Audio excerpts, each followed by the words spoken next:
Welcome QK speed news. మధ్యప్రదేశ్లోని ఉజ్జయిని జిల్లా బద్నాగర్ పరిధిలో విషాదకర ఘటన చోటు చేసుకుంది.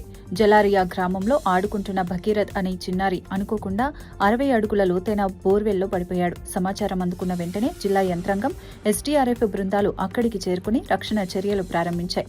చిన్నారి ప్రాణాలను కాపాడేందుకు ప్రత్యేక పరికరాలతో పాటు ఆక్సిజన్ సరఫరా ఏర్పాట్లు చేశారు. రాత్రంతా శ్రమిస్తూ బాలుడిని సురక్షితంగా బయటకు తీసేందుకు అధికారులు ప్రయత్నిస్తున్నారు. గ్రామస్తులు పెద్ద ఎత్తున అక్కడికి చేరుకుని ఆందోళన వ్యక్తం చేస్తున్నారు. ఈ ఘటన దేశవ్యాప్తంగా ఆందోళన కలిగించింది. ఇటువంటి ప్రమాదాలు పునరావృతం కాకుండా బోర్వెల్ భద్రతపై కఠిన చర్యలు తీసుకోవాలనే డిమాండ్ పెరుగుతోంది.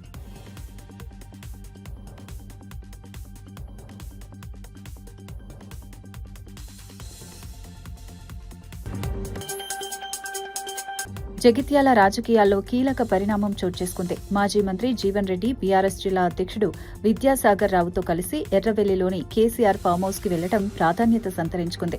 కేసీఆర్ స్వయంగా లంచ్కు ఆహ్వానించడం రాజకీయంగా చర్చకు దారితీసింది.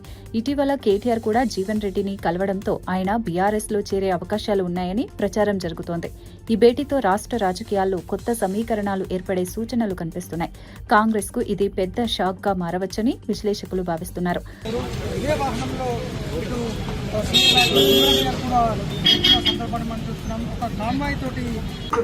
పెద్దలు, గౌరవనీయులు, సీనియర్ నాయకులు, తెలంగాణలో ఒక సీనియర్ నాయకునిగా పేరు పొంది ప్రజల మధ్య నుండి ప్రజలతోని ఎన్నోసార్లు ఎన్నుకోబడ్డ గౌరవనీయులు పెద్దలు జీవన్ రెడ్డి గారిని నిన్ననే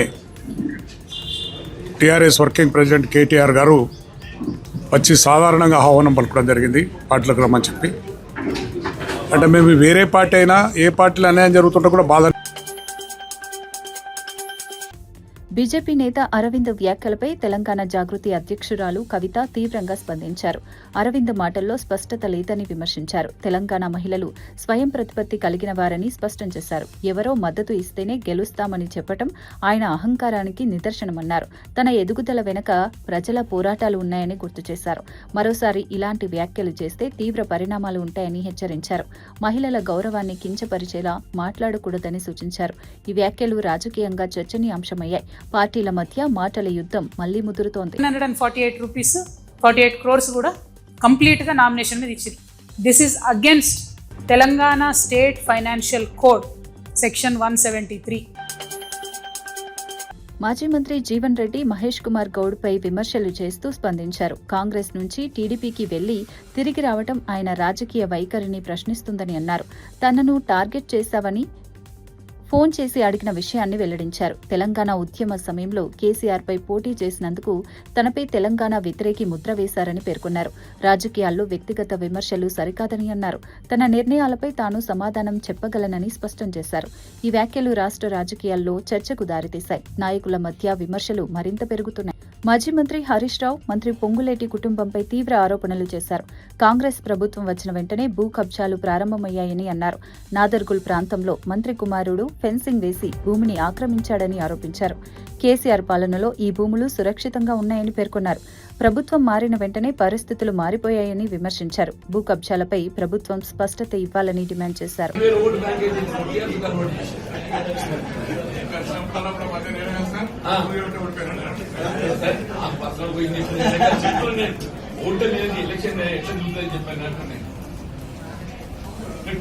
ఎలక్షన్ ఓడిపోవడం కారణం యాంటీ తెలంగాణ ఎవడైనా తెలంగాణ వ్యతిరేక అనుకుంటారు కదా. మాజీ మంత్రి సింగిరెడ్డి నిరంజన్ రెడ్డి భూసేకరణ అంశంపై కీలక వ్యాఖ్యలు చేశారు. పాలమూరు రంగారెడ్డి ప్రాజెక్టులో భాగమైన ఏదుల రిజర్వాయర్ కోసం రైతులను ఒప్పించేందుకు తాను అనేకసార్లు గ్రామాలకు వెళ్లినట్లు తెలిపారు. మొత్తం 73 సార్లు వెళ్లి రైతులతో చర్చించి ఓపికగా వివరించి భూములు తీసుకున్నామని చెప్పారు. అవసరమైతే కాళ్లు మొక్కైన ప్రాజెక్టు అవసరాన్ని వివరించానని పేర్కొన్నారు. రైతులు సహకరించడంతోనే భూసేకరణ సాధ్యమైందని అన్నారు. బలవంతంగా భూములు తీసుకోవడం సాధ్యం కాదని స్పష్టం చేశారు. మరి 10 ఏళ్ళు బీఆర్ఎస్ ఉంటే ఎవడు ధైర్యం చేయలే, ఎవడు ఫెన్సింగ్ పెట్టలే, ఎవడు ఈ భూమి నాదని ఎవడు రాసుకునే ధైర్యం ఆనాడు కేసీఆర్ ప్రభుత్వంలో చేయలే. కాంగ్రెస్ వచ్చిన వారంకే ఫెన్సింగ్ పెట్టిండ్రు. This land belongs to Kohinoor group అని చెప్పి బోర్డు పెట్టిండ్రు. ఇది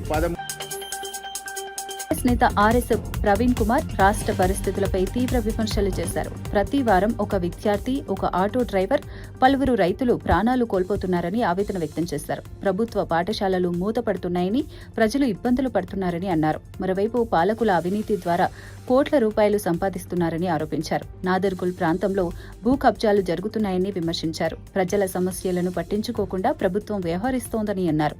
ఈ పరిస్థితుల్లో ప్రజలు మళ్లీ కేసీఆర్ నాయకత్వాన్ని కోరుకుంటున్నారని పేర్కొన్నారు. శ్రీనివాస్ రెడ్డి బతికే ఉన్నాడు, వాళ్ళని అడగండి. రైతుల మీటింగ్ పెట్టి దీని యొక్క ప్రాధాన్యతను వివరించి గోసపోయిన షేర్లింగంపల్లి ప్రాంతంలో ఎయిడ్స్ పై అవగాహన పెంచేందుకు ప్రత్యేక ర్యాలీ నిర్వహించారు. ప్రాథమిక ఆరోగ్య కేంద్రం మండల వైద్యాధికారి ఉమాదీపిక ఆధ్వర్యంలో ఈ కార్యక్రమం జరిగింది. విద్యార్థులు, స్వచ్ఛంద సంస్థలు, వైద్య బృందం కలిసి పురవీధుల గుండా ర్యాలీ నిర్వహించి ప్రజలకు అవగాహన కల్పించారు. ఎయిడ్స్ వ్యాధి గురించి సరైన సమాచారం తెలుసుకుని జాగ్రత్తలు పాటించాలని ఉమాదీపిక సూచించారు.